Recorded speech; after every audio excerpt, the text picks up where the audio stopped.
की पूजाओं पर लगा दिए, बंदरों की पूजाओं पर।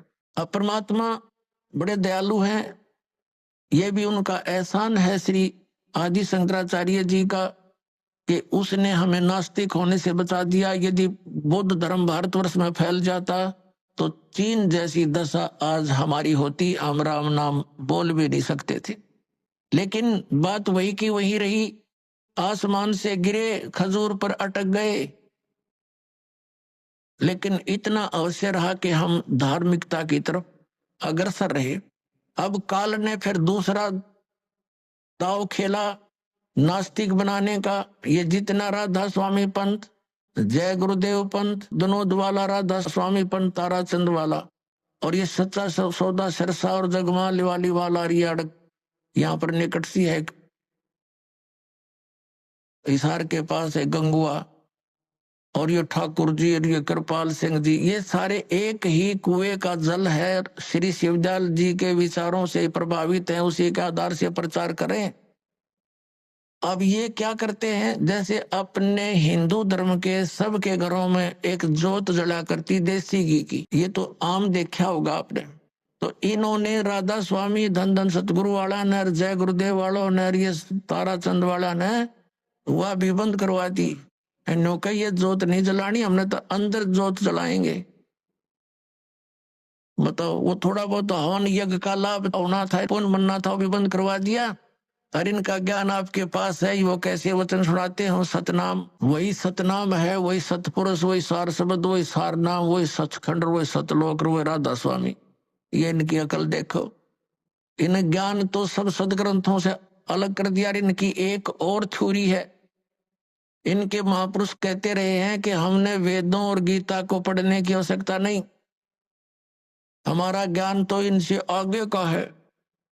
जो थोड़ा बहुत गीता जी को नित्य पाठ करके ज्ञान यज्ञ का लाभ मिलना था, वो बंद करवा दिया, इन ग्रंथों से नफरत करवा दी। तो ये पक्के काल के दूत थे। अब कुछ वर्षों के अंदर आप देख लेना, अगर ये नहीं इस मार्ग पर लगे तो सब नास्तिक हो जाएंगे, चीन जैसी स्थिति हो जाएगी इन लोगों की। लेकिन अब परमात्मा दया करेंगे, सबको ये ज्ञान स्वीकार करना पड़ेगा, नहीं तो इस मनुष्य जीवन को नाश करके वो बहुत कष्ट उठाएंगे जो इस ज्ञान को स्वीकार नहीं करेंगे। दास कोई उनकी बुराई में नहीं बोल रहा, इस दास को ये पता चल गया कि ये सभी हम एक पिता की संतान हैं। और यहाँ का जो काल भगवान है वो नहीं चाहता कि इनको यथार्थ ज्ञान हो। सदग्रंथ हमारे पास है और गुरु हमने बना रखे। हमारे हिंदू धर्म के गुरु हमें नहीं बता पाए सदग्रंथों में क्या प्रमाण है, इसके विरुद्ध लोक वेद सुनाकर हमारा बट्ठा बैठा दिया इन्होंने। तो दास का उद्देश्य सभी पुण्यकर्मी प्राणियों से है, यही है कि आप जी सच्चाई को ग्रहण करें, पूरा अच्छी तरह जांच करें जो दास शब्द बोलता है, और फिर इस तत्व ज्ञान को ग्रहण करें और अपना कल्याण करवाएं।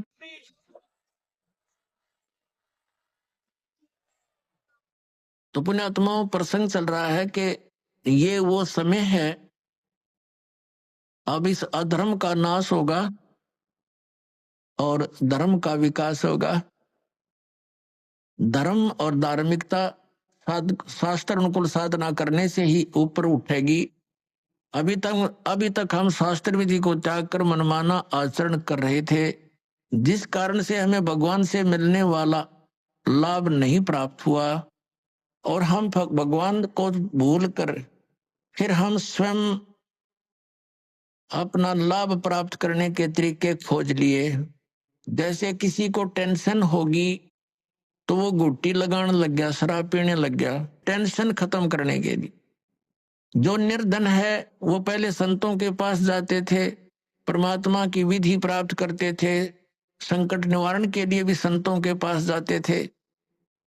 तो उनको जो साधना बताते थे, जो सही संत होते थे, तो उनको उनसे राहत मिलती थी। तो फिर वो व्यक्ति परमात्मा पर दृढ़ रहते थे।